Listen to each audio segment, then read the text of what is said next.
We are credible messengers in our community. We are not critics without credentials. We stay honest. We stay authentic with our communities, and that is why we are going to be able to mobilize millions of voters across the country. We're also people that understand the tools, the voter activation network. We know how to tag the polls and who hasn't, being able to develop the list of reaching the most high potential voters, which the Democratic Party will call low propensity voters.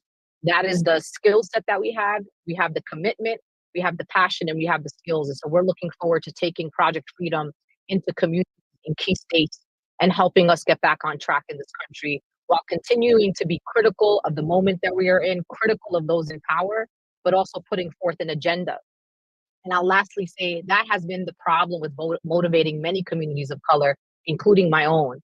People are tired of fighting against everything, that we are always the communities on the defense. It's time for us to go on the offense and start allowing our people to believe that we also can fight for things. We also can demand things. And this is what Project Freedom gives us the opportunity to do. And I'm looking forward to doing that with our friends. Thank you, Linda. Thank you, Linda. Reverend Stephen Green and then Dawana Thompson. Awesome. Thank you again to those who are watching online, those who are here with us. My name is Reverend Stephen A. Green, and I am the chairman of Faith for Black Lives and the pastor of the Greater Allen Cathedral of New York. Victor Hugo said, "There's nothing more important than an idea whose time has come."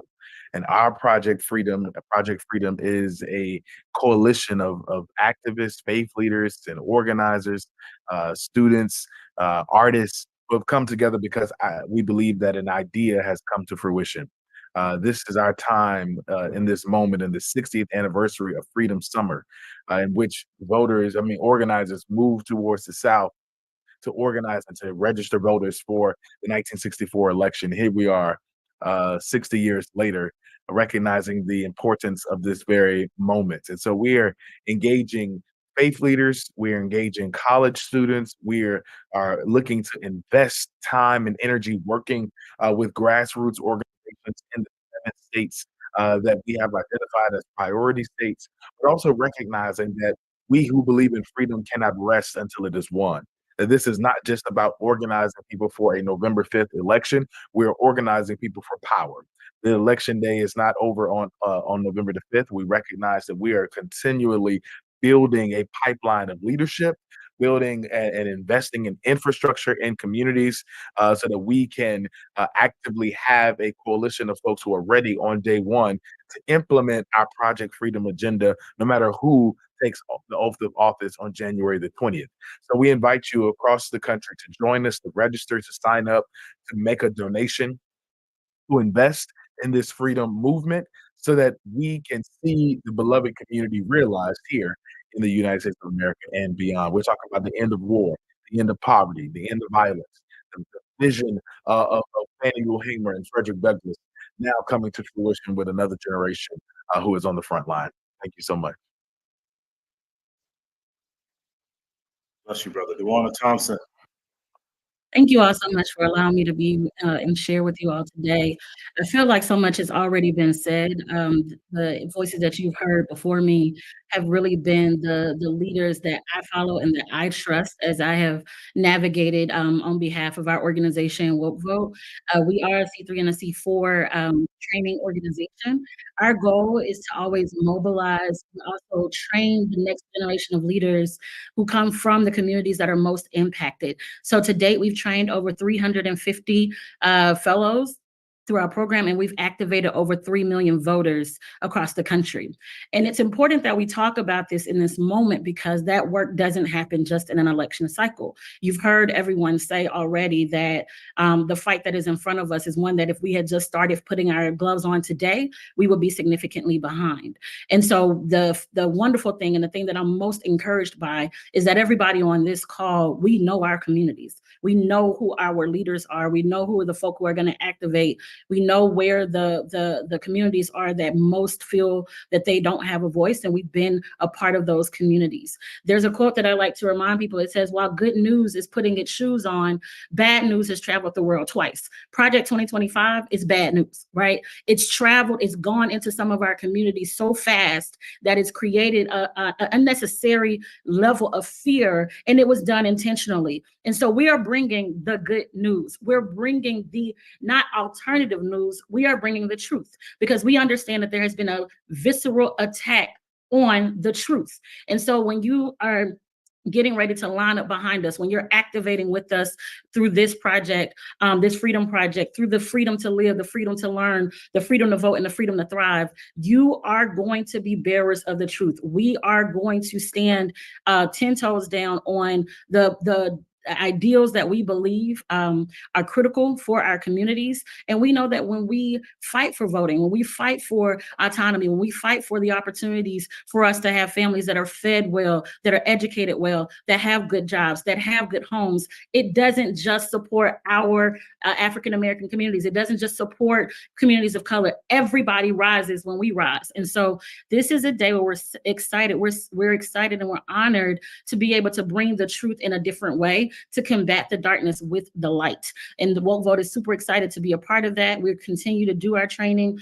We have our freedom schools that we do on the ground that's training people on not just how to activate for a voter for election time, but how to build systemic power so that you can address issues every single day in the community. While everybody might be looking at what's going on with the presidential election, there are significant races up and down the ballot for many states. And we know that there's been a signaling of shifting power back to the states. So we got to be prepared for that. We got to understand where our powers, our pocket powers lie. And so we're excited to make sure that that is a focus as a part of our work that we're doing this year. And we're leaning in to make sure that not only are people getting the information, not only are they being asked to vote, but they're getting the tools and the resources that they need to take this work beyond Election Day. So I'm excited to be here, and I appreciate the opportunity to fight with all of these power leaders on this call today.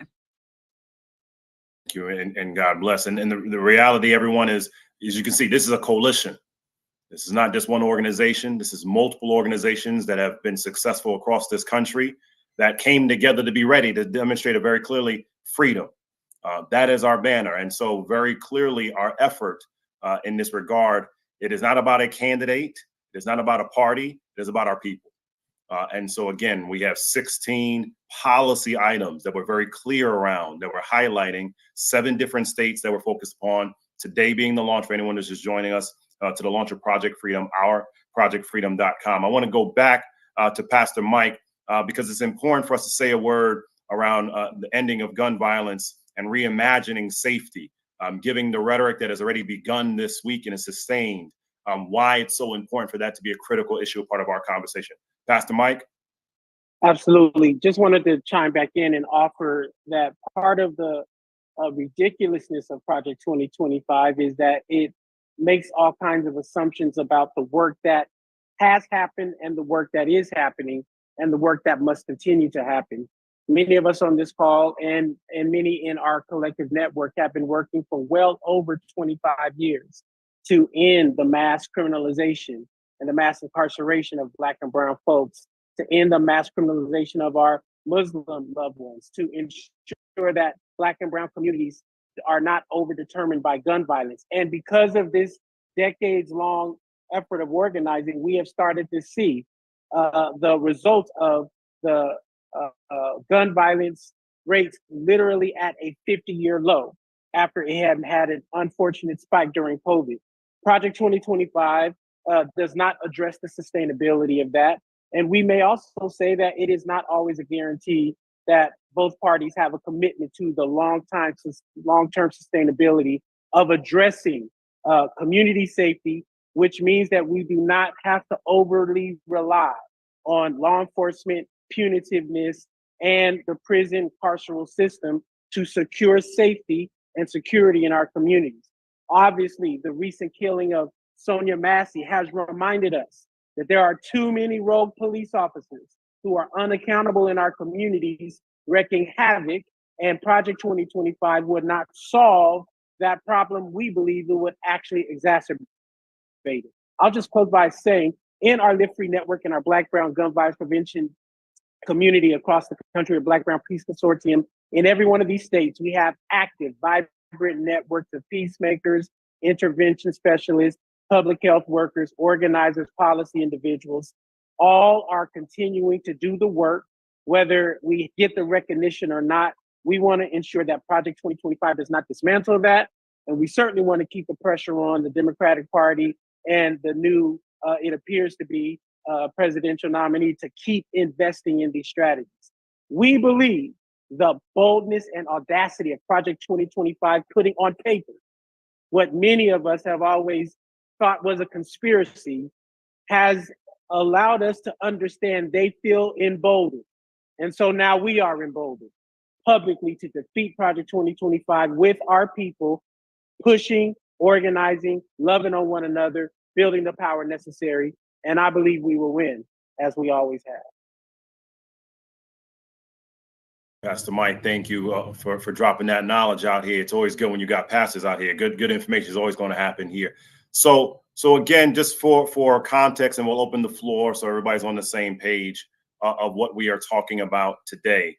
For anyone that's just joined us, and thank you for the multiple reporters that are on the line. Today is the launch of Project Freedom. Project Freedom, the focus of our effort is 16 policies. This is not just about countering a Project 2025, which is essential to do. It's also us giving an aspirational vision of what we deserve and saying very clearly, we deserve to have freedom. We deserve to have the ability to dream and to achieve that. The states that we chose in particular were very specific and strategic. As Linda mentioned, Michigan, a critical state that we have all worked in, that we have seen over the last few years, the urgency of people of Michigan wanting to know who's actually listening to us right now. North Carolina, a state that has essentially been a one-point state that has gone back and forth throughout the Obama years and then Biden and Trump. Now a place that is effectively a critical space to see who's going to be serious around their organizing itself. You can't ignore Nevada and all the different demographics that are happening in Nevada, in particular in Las Vegas, because of what's going on in terms of congressional race, the Senate race, and the impact on the national election. Obviously, we've talked about Georgia. We as a people are not going to allow Georgia, especially given the conversations that have been happening in Georgia, of making it harder for people to vote, where it being illegal to have water to be in line for vote, to say, you know what, we're going to give you, again, an aspirational vision to believe around. Pennsylvania, when you think about all that has happened, a state that folks sometimes ignore, 6 hours apart between Philly and Pittsburgh. And so all of our different communities, Pennsylvania, for perspective, had the second largest increase of Puerto Ricans other than Florida in the last several election cycles. We have to make sure, again, we're mobilizing our respective communities, which is why New York is a part of this as well. How we make sure all the energy that's happening in New York is a part of this conversation itself. And then Ohio, simply put, we're not going to have allow an anti-DEI rhetoric to go unchecked. There is too much opportunity and too much momentum that exists there. So with that, let's open it up for any reporters who may have questions at this time. We see several on the line who have been doing the work itself. We see Philip, I see Cheyenne, I see several others on there. Let's open it up for any questions from any of the press at this time. I'll go first. Thank you, everyone, for doing this call. Let me ask as a first question, and particularly for Michael and Tamika, but everyone can chime in. Do you see that, how do you see the death of Sonia Massey, right, changing the political dynamics of this, particularly after the failures of the George Floyd Policing Act? And duly with that and coupled with that, do you see Vice President Harris, although not necessarily considered by many progressives to be the most progressive potential candidate, do you see her closer to this agenda than President Biden? Well, she's the co-author of the George Floyd Justice and Policing Act. So obviously, this was part of what is in the bill are her ideas. I think that that's a good sign. But what we do know is that the bill has been watered down over time. And there were many reasons why that happened. We worked very closely with Senator Booker on trying to keep the bill as strong as possible, including ending qualified immunity. And we lost that after a while, which was a huge blow to the bill. And so hopefully those things will be restored. I believe this is an opportunity for us to renew our energy around getting this bill passed. The executive order was good that it happened from a symbolism perspective, but it does not have in it all of the elements that need to be there, and it's not as strong as it should be. You know, when we think about the officer who killed Sonia Massey, his record should have disqualified him from being a police officer in this country. Number one, we know that he was discharged from the armed forces and he has a dishonorable discharge. We also know that he moved around to 6 different police departments within 4 years. Some of the allegations against him range from lying on documents to tasing a young teenage boy. This man was already problematic. And in the George Floyd Justice and Policing Act, there is the piece on the registry, which would mean that police departments and individuals, community members, would be able to look up an officer and track his history, his or her history. The problem is, and why we say that it needs to be strengthened, not just passed, but also strengthened, is because there is nothing that presents consequences and accountability if a police department hires a person like him anyway, knowing all of the information about the bad behavior and infractions of the past. And so there's a lot of work to do there. And I would hope that we see new energy around this particular, around the bill, because of the fact that we have this new moment. One, the unfortunate death of Sonia Massey, but also that one of the co-authors will more than likely be the nominee in the next few days. And just real quick, as a follow-up there, Tamika, it sounds like what you're saying is that if the George Floyd Policing Act had passed, this officer wouldn't have been on the force in the first place and would have saved Sonia Massey's life. Is that correct assessment from what you just said? Well, what I am saying is that the community and the other police departments would have known, and even if this police department that hired him, the last one or any of the others, even if they knew, they can deny it, because at this point, the registry does not exist. The federal registry does not exist. But what is important, and why I cannot say affirmatively that he would not have been hired or that it would have saved Sonia Massey's life, is because currently there's no teeth in the bill. The bill does not have consequences. It is not linked to real accountability measures. So we want to see that there would be a component that says that there will be federal withholding of funds to police departments that hire people like this officer, and other consequences for those departments and for the officer, directly. And ending qualified immunity would have given maybe, and again, it is an allegation that he tased this young boy. But if he did, the family would have been able to sue him directly. And so that would have, again, been another barrier to him being hired in another police department, which ultimately resulted in the loss of the killing of Sonia Massey. Hi, all. Thank you so much for holding this presser for us. I do apologize for not having my camera on. Michael, I too have just gotten home, and let's just say I got that haggard look and I don't want to do that. So y'all don't need to see me looking like that. But I understand that Project Freedom has been in the works, it sounds like, for some time. This is not something that just started, let's say, this week when news of the change in the top of the Democratic ticket or anything like that changed. Did this start when Project 2025 was released, or have you been working on this even before then? I'll start by saying before then, because it started by the work of our respective coalitions that we've been moving. And we had all been watching under the Until Freedom banner, quite frankly, that more needed to be happened. That was an aspirational vision.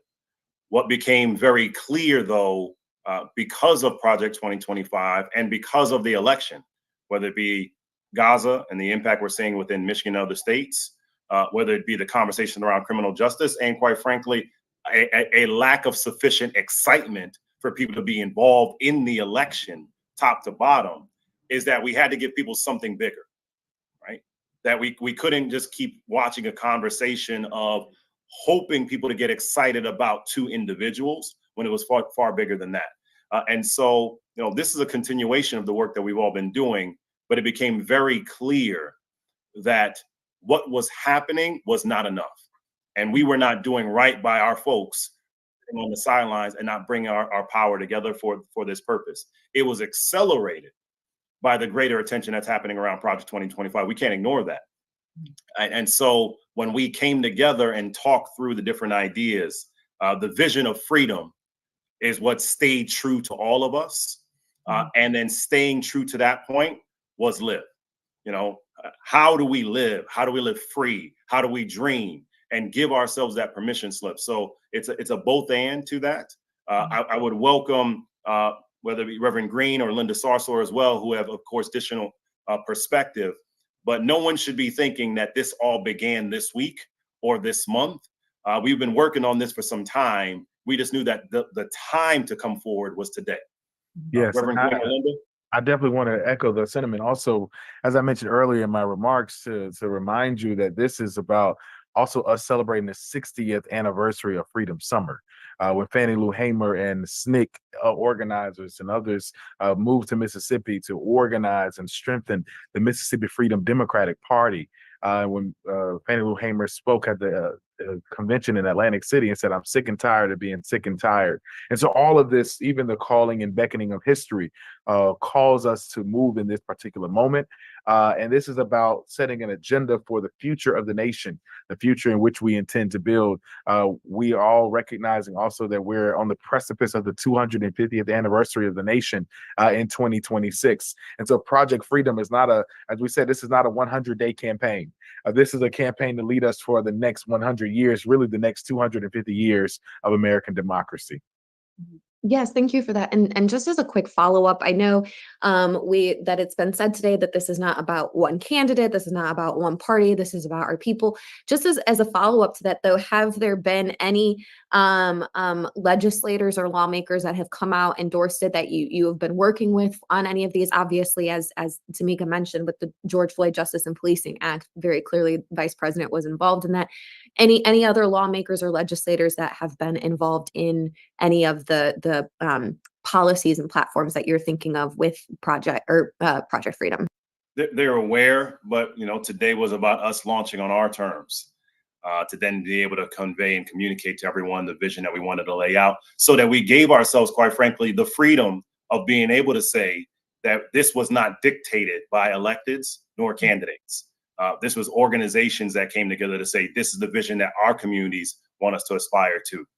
Let me go to Linda Sarsour.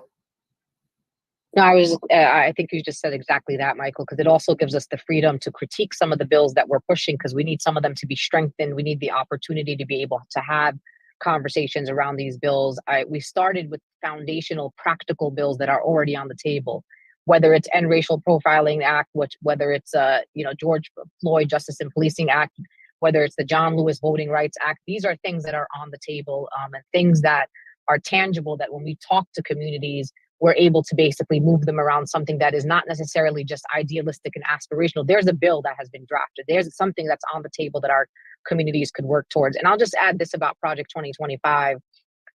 For us, I think a lot of our communities, as they started hearing about Project 25, and I always tell Tamika, I'm always in the comments. I go look at the shade room. I be trying to see what the people are saying. And one of the main things people were saying that also accelerated this for me, especially as I watched communities of color, they say, where's your Project 25? Y'all mad about Project 2025? What's your plan? And that's kind of even coming out of our own communities. Like, they're just saying, you're over here telling me this man is bad. They got a bad plan. All the things are going to hurt me, but y'all don't got a plan. So why are you mad? Go make a plan and come back. We were already working on a plan, but we also wanted to give something that was a bit realistic.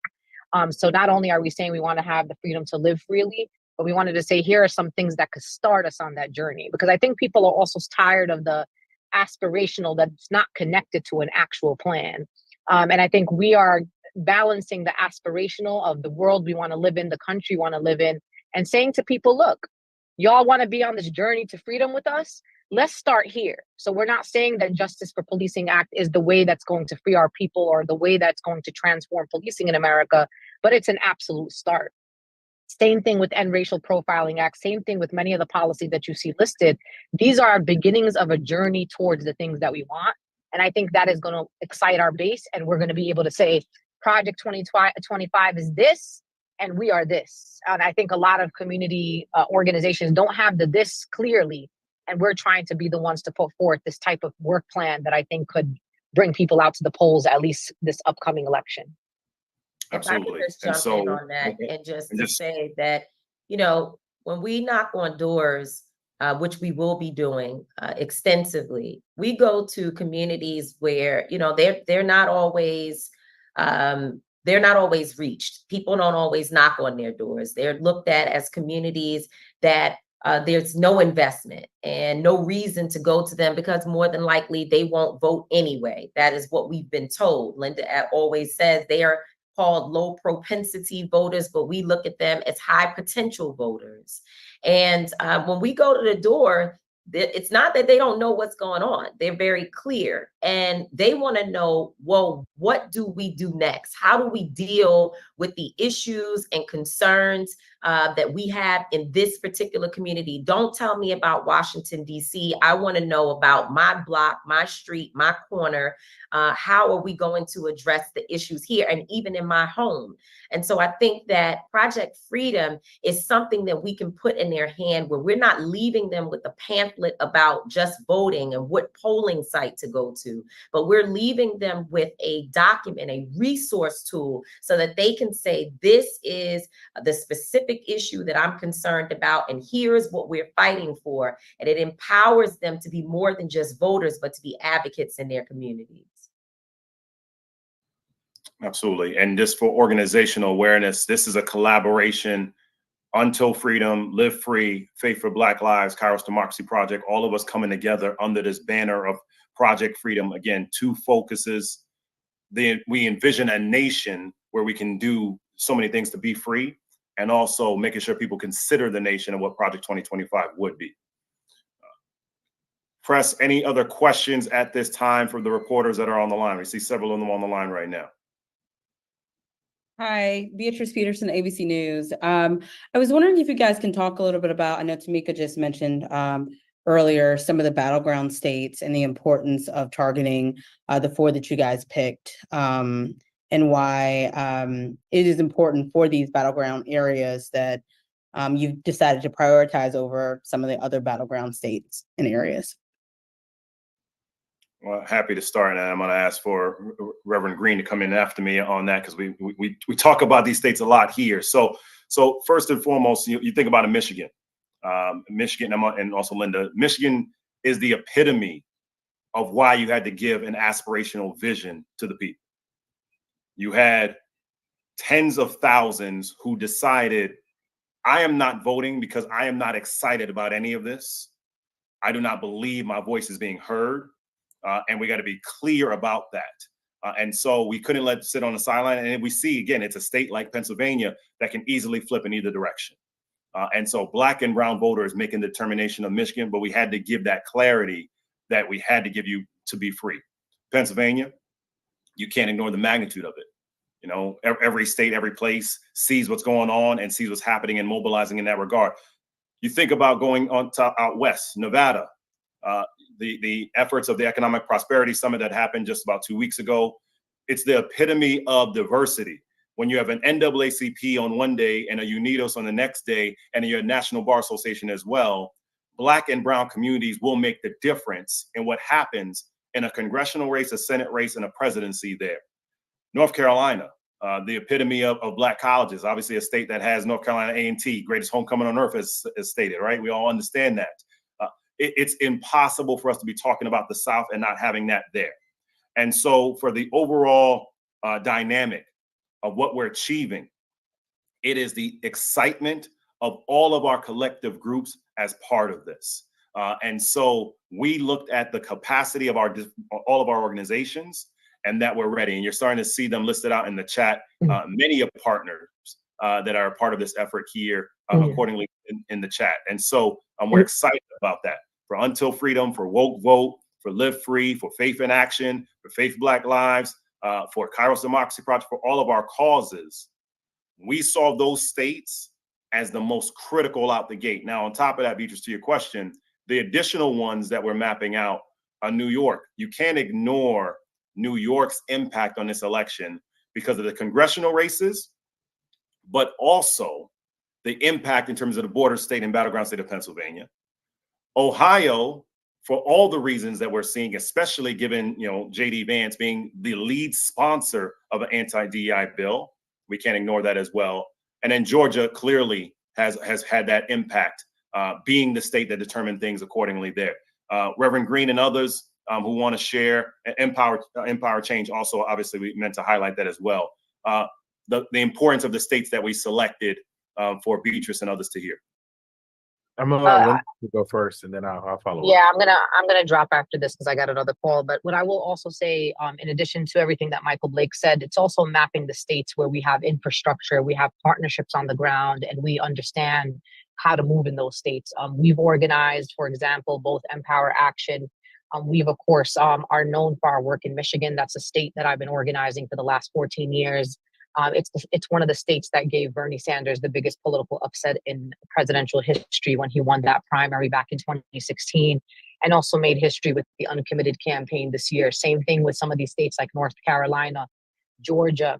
There are significant Muslim populations who are not always included in progressive electoral politics. They're often kind of left on the sidelines, and I don't want to leave a vote on the table.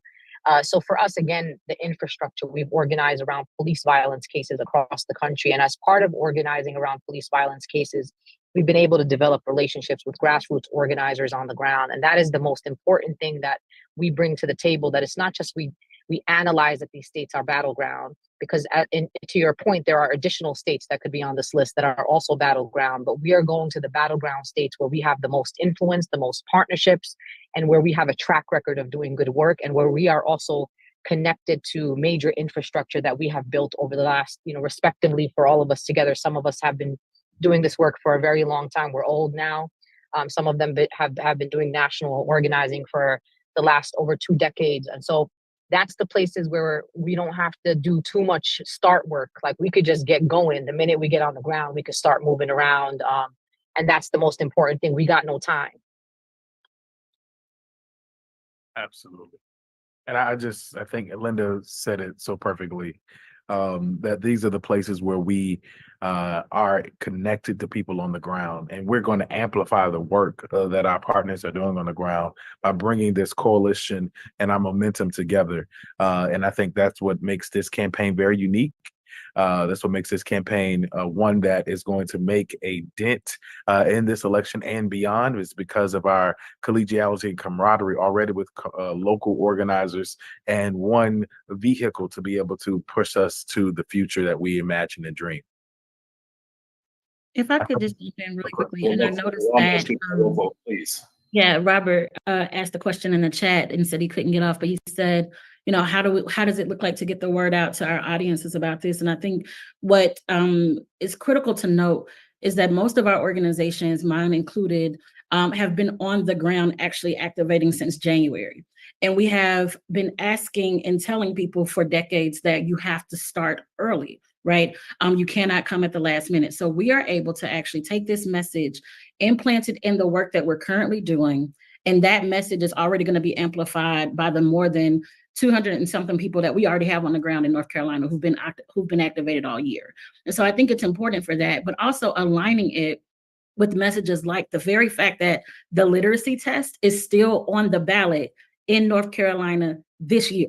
So the same literacy test that was used in most places across the South to keep voters from being able to vote, we have copies of that. We take that literacy test, we blow it up, and people get so angry about the fact that that happened in the 50s and 60s. And we're like, hey, you do realize it's on the ballot this year in North Carolina. So when you're able to apply something very critical, like, hey, here's what's happening on this ballot this year with the systemic issues that have happened, for decades, it creates a different kind of atmosphere for people wanting to activate differently. And so I think that's really important for us to note. And I think also it's important for us to note that people were really tired of a Black body being the seed that made people get activated.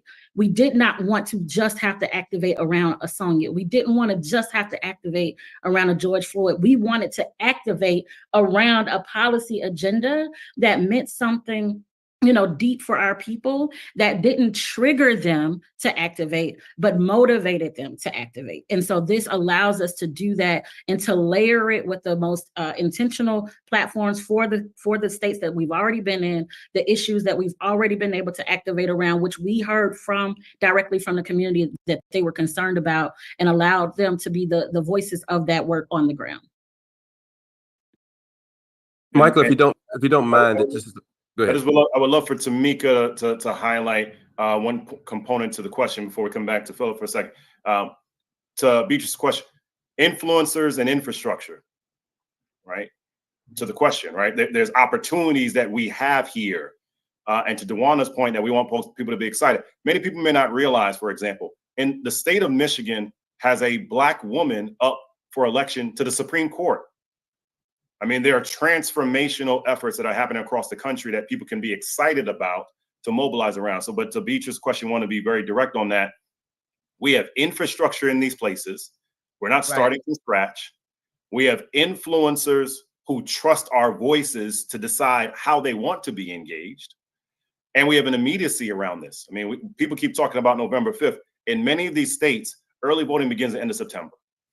And so our power was greater if we came together. But I would love for Tamika, before we come back to Philip, to highlight there are many influencers and artists and those that have platform who have trusted our voice for years, which is another reason why it was time for us to create this now.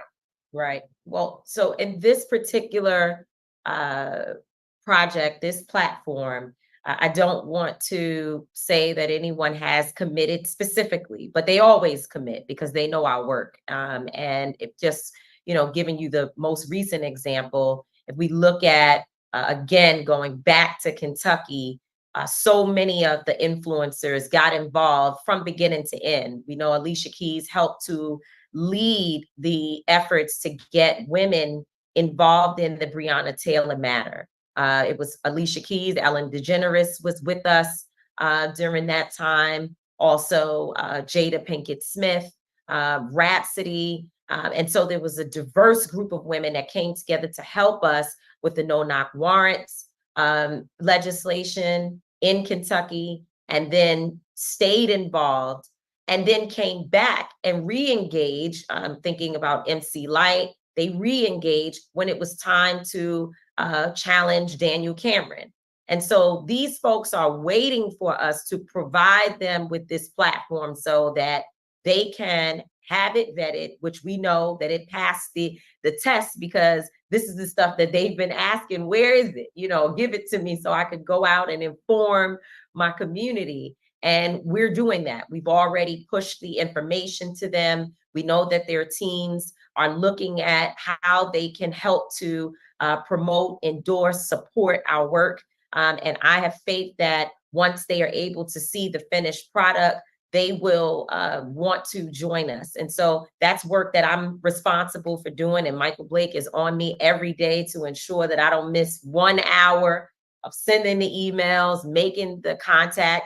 And, certainly we understand that for influencers, they need to know that whatever platform we put forward is something that truly serves the community and something that they can get behind, and they don't have to worry. They are sure that we're going to actually do the work, because that is the other part. There are a lot of organizations out here that will tell you that, they're on the ground, but not everyone sees them. Not everyone knows them. Not everyone feels they don't have the credibility. And so the influencers who work with us, that's something that they are comfortable with.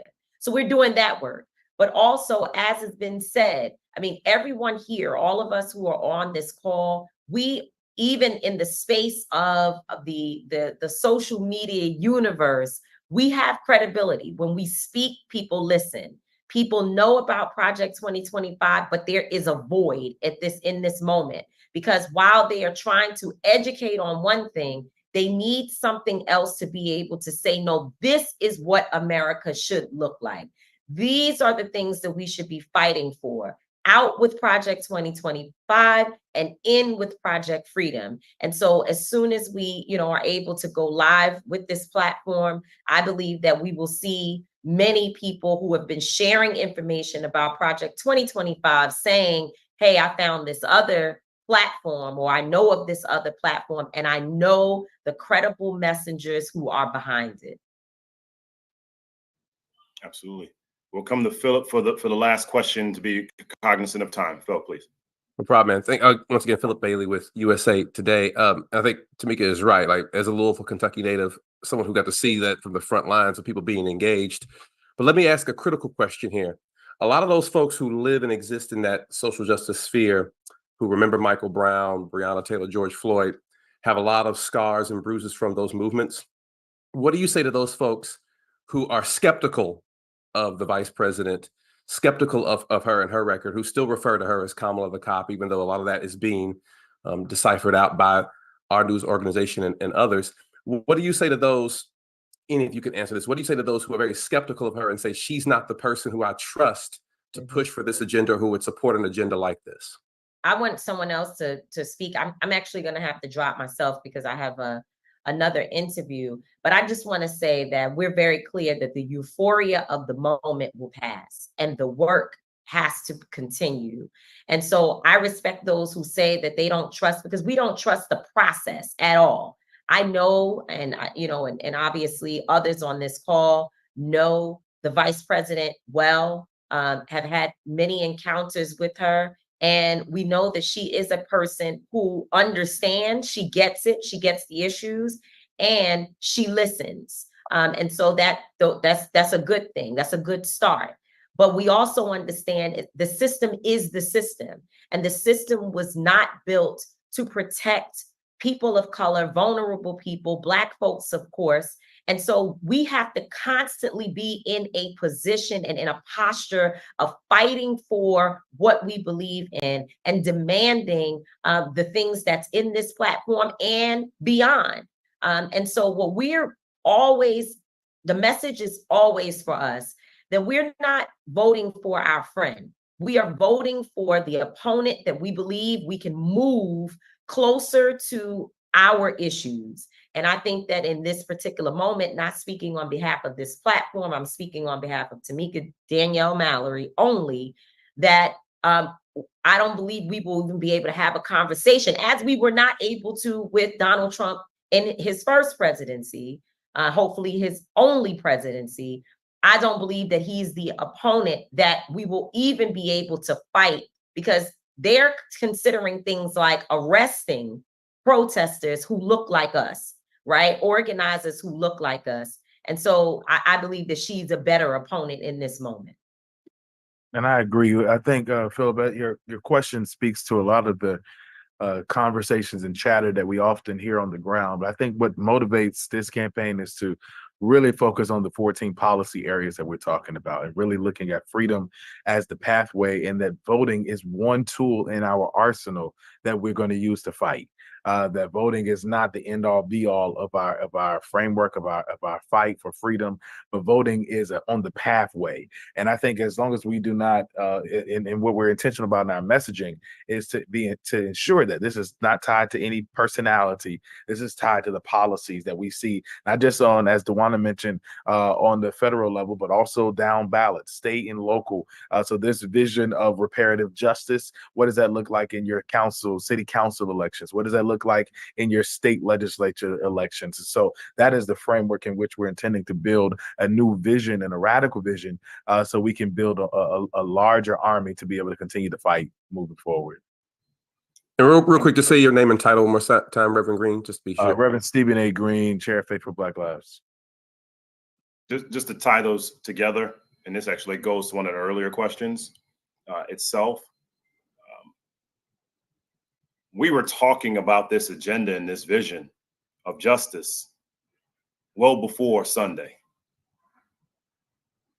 So it's not specific to her, but as it relates to the vice president, this is also a time to make sure that there's an education campaign of the things that she did that were inspirational and transformational and positive while she was a DA, because too often the conversation becomes one of, well, you were a DA and prosecutor, so you just must be bad, right? And so again, this is not about endorsing one or another, but it is about empowering people to actually know the truth and facts. And when it comes to justice, too often what we are seeing is a argument and a framing to divide us rather than to educate and empower us. And the next 103 days has to be a part of Project Freedom doing that. But lastly, this is not just about this election. It's about things that are so much bigger beyond it, right? It is giving us ourselves permission to dream about the democracy that we deserve. And as Reverend Green has been consistently saying to us, 2026 being the 250th anniversary, we got to help people to elevate this to a much higher level. We see one in the chat. So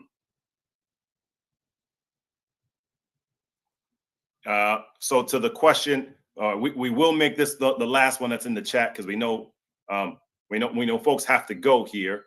Don't want to hold this up. Maybe some follow up with you. The sweet irony of Project 25 catching negative connotation in this moment when the right has a history of strategic attaching negative connotations. Yeah, it just seems. I'm gonna give this to Duana, because I think woke vote is the perfect frame to clap back on what's going on in the chat right there. I think what the reality is that as an organization that is named Woke Vote, and the attack that the right has put on words like woke, what we've said is that you don't get to define our words and our movements. And I think this is the opportunity with our project, Freedom, is to define this for us, but also to allow those who the gentleman asked earlier, I think it was Philip, those who do feel disenfranchised or disassociated at this point with it.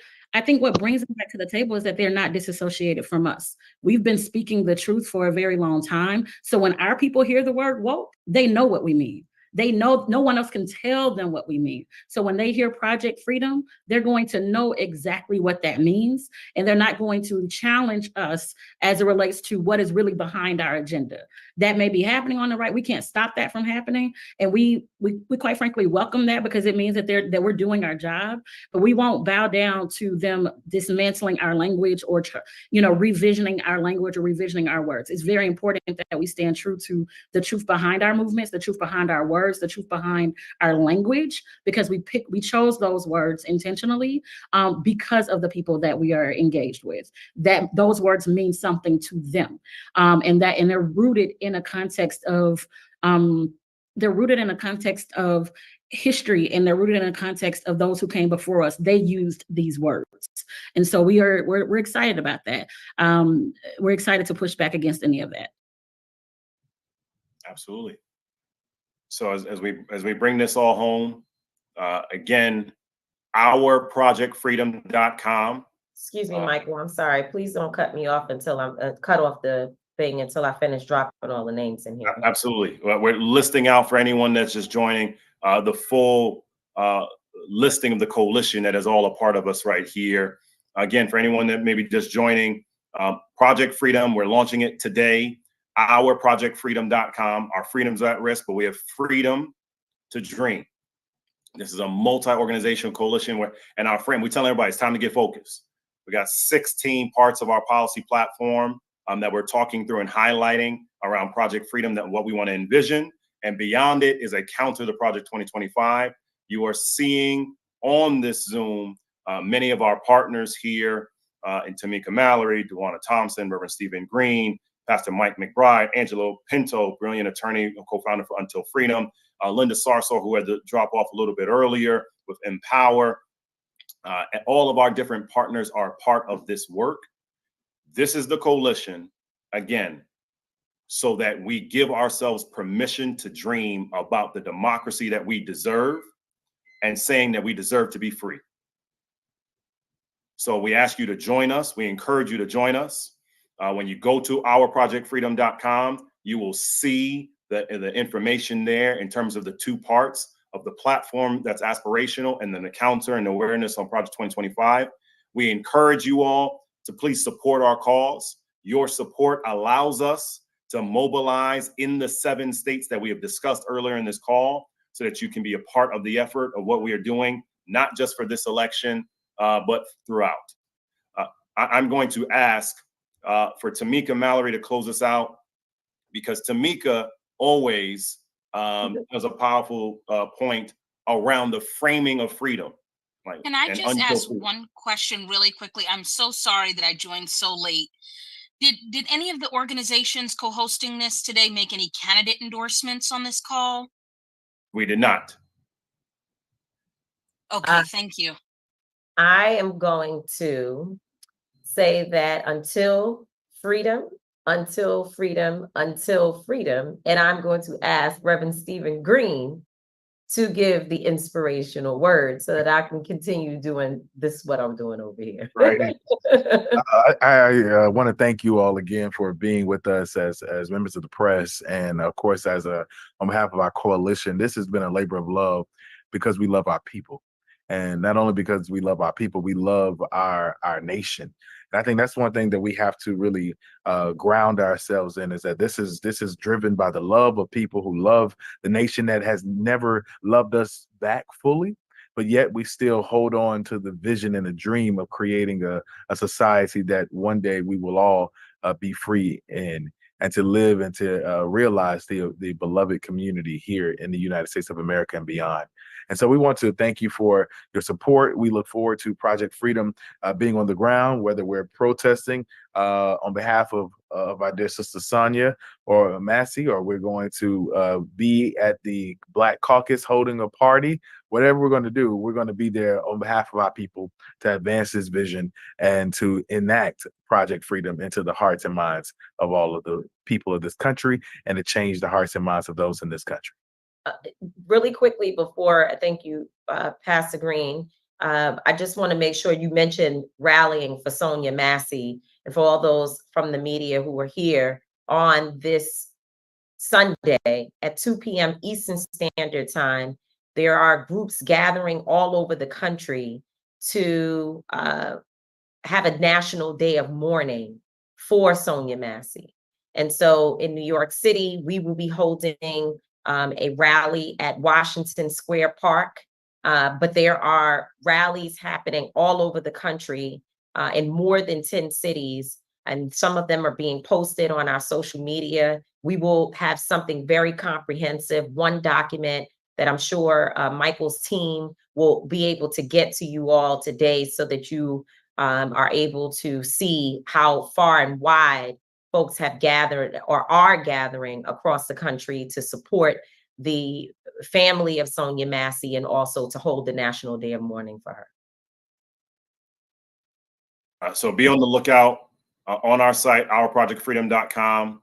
There'll be a rollout of activations itself, many efforts that are coming up, several of which September 21st down in Selma, the Just Vote rally itself, that we want to make sure that people are aware of our national efforts that are happening across the country. Of course, as Reverend Green mentioned, you will see us all across this country in a very powerful and active way. And, again, it is time for us to give people permission to dream and to remind people that we deserve our freedom. And that is why we're here today. So to our members of the press and everyone, thank you for joining us. To our partners and colleagues, God bless you, and we got more work to do. Thank you, everybody.